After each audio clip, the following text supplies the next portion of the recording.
Le documentaire, en fait, il est très très poignant et il reflète bien ce que chaque malade peut ressentir en fait dans ses problèmes de maladie nosocomiale. On sait que cette technique existe depuis très très très longtemps. Et donc là, le film, ça retrace le parcours de Serge et je trouve que c'est vraiment important d'en parler parce que ça fait connaître déjà la phagothérapie à travers une histoire personnelle parce qu'on peut parler de chiffres ou de statistiques, mais là, c'est un cas précis.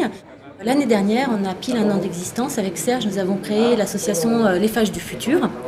Alors nous accompagnons parce que Serge, comme vous avez vu dans le film, il est parti tout seul et c'était pas facile de partir en Géorgie quand on est malade.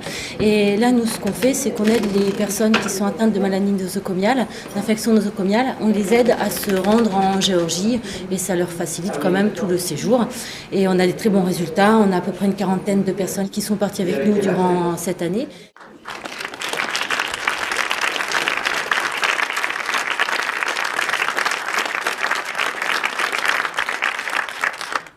Bonjour et félicitations, et je suis ravie pour Serge Fortuna.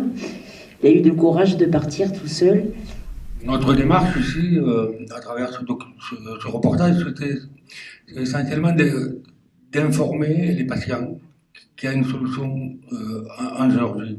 On n'a pas la prétention de vouloir faire changer les mentalités des médecins. On sait très bien que il y a les pour, les contre et terminé. Nous, on est simplement des témoins vivants de cette expérience-là.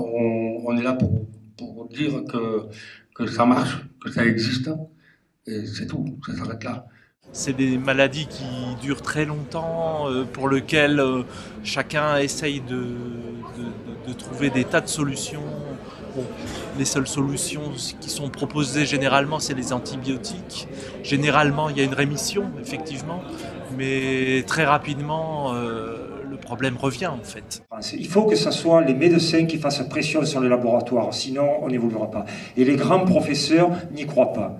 Ils n'y croient pas et ils font même barrage à ça. Moi, j'étais obligé de changer d'hôpital pour essayer d'évoluer un petit peu. Vous avez exactement posé le problème. Il y a quelques années, on avait organisé à Lyon avec Alain Dublanchet et un chercheur de Pasteur Paris qui travaillait sur le bactériophage, une réunion avec des leaders d'opinion en infectiologie. C'était un échec cuisant d'emblée, quoi. Ils n'avaient aucune envie de se lancer dans une étude sur la phagothérapie. En matière de bactériophage, on n'a pas cette force de frappe derrière pour faire avancer le problème au niveau politique, c'est clair.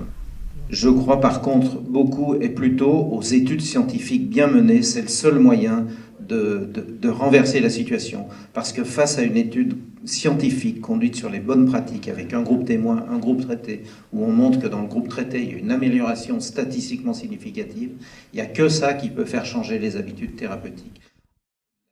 Le deuxième moyen de faire changer les habitudes, c'est qu'on ait l'autorisation de traiter.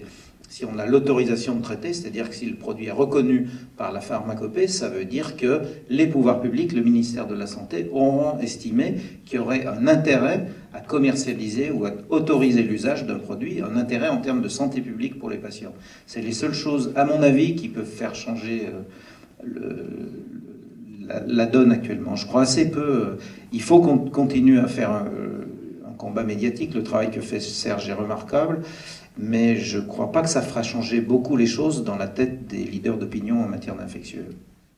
Pour l'étude, on nous a mis dans la catégorie médicaments, alors que précisément on a du mal à rentrer dans cette catégorie pour différentes raisons, et qu'à terme, la communauté européenne pense utiliser l'étude Phagoburn pour définir une nouvelle catégorie correspondant aux phages qui va s'appeler médicaments biologiques.